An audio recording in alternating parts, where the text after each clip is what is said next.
So, for this video po, mag-assemble pa tayo ng sliding glass door po mga ka-works na low cabinet po. So, simulan na po natin open yung ating carton. Kasi nakasal pa po ang ating low cabinet po na sliding glass door po ito mga ka-works. No? So, itabi muna natin yung mga parts niya isa-isa.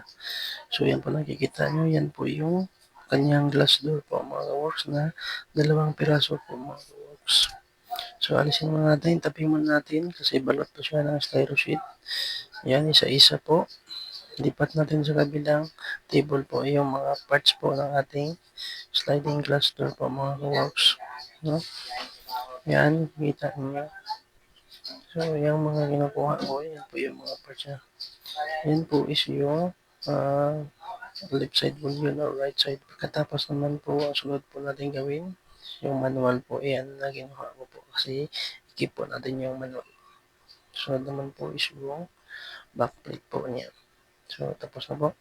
So, simulan na po natin i-assemble yung ating sliding glass door po. So, una po, yan po yung lower frame po. Yan po yung itsura ng lower frame natin. At yan po natin i-connect yung ating left side wall po mga ka-works, no? So, yan po ang left side wall po. Ang tamang paglagay po ng left side wall.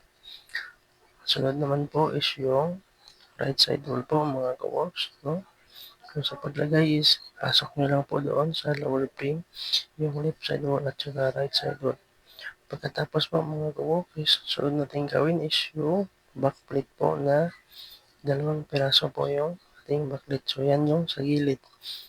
Yung ating unang i-connect is yung pong left side wall po mga ka-works. Sa pag-connect po ng left side wall mga ka-works is kailangan mo lang siyang idikit sa left side wall po. Yung backplate po natin. So, at meron po yan siyang tatlong screw lang po yan mga ka-works, no? So, kuha muna tayo ng mga screw. Screw natin yung panghuling screw po. So, sunod po natin gagawin mga ka-works is yung right naman po yung right back plate po. So, sa paglagay po, connect mo lang sa right side wall at screw mo po ng tatlong perasong screw po mga ka-works, no? So, same lang po ang procedure. So, ganun rin po ang procedure mga ka-works, no? Kailangan mo lang siyang screw po ng tatlong piraso. Pagkatapos po ma-screw yung right side wall po sa back plate is yung gitna naman po.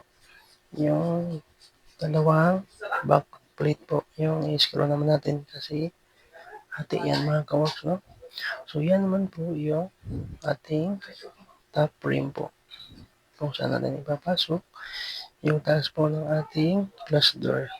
So, sa paglagay, pasok mo lang po sa magkabilang side ng left side wall at saka right side wall po. So, natin gagawin is yung top po, is yung top plate niya po. So, sa paglagay po ng top plate is yan lamang mga ka-works, no? Yan, kailangan mo lang siyang ipasok sa magkabilang side po ng left side wall at saka right side wall at pati doon sa back plate po. At kung sayang maglalak at meron siyang parang clip dyan na maglalak po. So, sunod po natin gagawin is yun po, bottom plate niya. Yan, sa atras yan, may mga screw na tinuturo. At yan yung harap, yung parang may cut po. So, sa paglagay po ng bottom plate is ganun naman po kadali. Lagay mo lang siya dyan at meron din po dyan parang clip po. So, yan. Tapos na po natin malagay yung ating bottom plate mga ka-works. Sunod po natin gagawin mga ka-works is yung ating mga shelf support po. No? So, yan po yung tsura. Yan po yung shelf support po. No? So, hatiin nyo lang po sa dalawa yung ating cabinet po. Sliding glass door, hatiin mo lang sa dalawa kasi meron siyang adjustable na dalawang shelf po. No? So, kaya na po ang maghati kung anong laki or sukat ang gusto niyo po mangyari sa inyo sliding glass door po. No? So, yung nakikita nyo, sinahati ko na po sa dalawang yan. So, sa dalawa, hinahati ko yan sa dalawa. Sunod po natin gagawin is yung shelf na po mga ka-works, no? Dalawang shelf po yan. So yan, una. Sunod naman po natin gawin is yung pangalawang shelf. So, adjust muna natin kasi medyo hindi siya pantay. So, yan lang po yung ingatan nyo, i-adjust nyo lang po. So, sa akin is ganyan lamang po. Nakikita ninyo. So, yan lamang. Ganyan lamang po yung sa akin, hinati ko lang po sa dalawang. Tapos yan yung lock mo ng ating shelf plastic. Yun, lock mo lang siya sa shelf. So, sa pag-lock sa shelf is ganyan lamang po. Kadali mga ka-works, no? Meron yan lang siyang bilog dyan. Kung saan ilalock mo lang gamit no lock natin sa shelf na plastic po mga ka-works. So yan, tapos na po natin. Sunod po natin gagawin is yung glass door na po na sliding. So una po natin yung walang susian po. So no, sa paglagay po ng glass door, iuna mo yung walang susian. So ang sunod mo gagawin is pangalawa yung may susian na po. Kasi yun yung maglalak. So pasok yan sa dalawang butas sa taas. Yan na siya po. Tapos na po yung ating low cabinet na sliding glass door. Yan.